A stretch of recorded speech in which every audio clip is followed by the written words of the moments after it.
Ngelungang sesunan pura dalam kecatus pate dari beberapa pura yang ada di Bangli.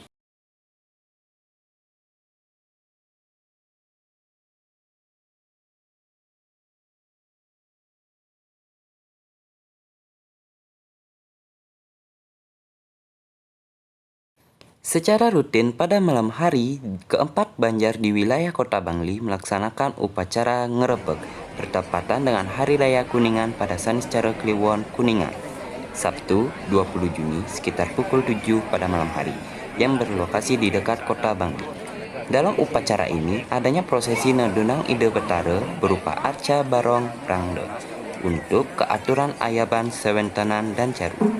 Upacara ini merupakan tradisi yang telah diwarisi secara turun-temurun di Bangli. Upacara ngerebek melibatkan 4 banjar di wilayah kota Bangli, yakni Banjar Pande, Banjar Kawan, Banjar Blumbang, dan Banjar Geria. Upacara ini dilaksanakan untuk memohon kedamaian, ketentraman antara wilayah kota Bangli, juga dunia skala dan niskala.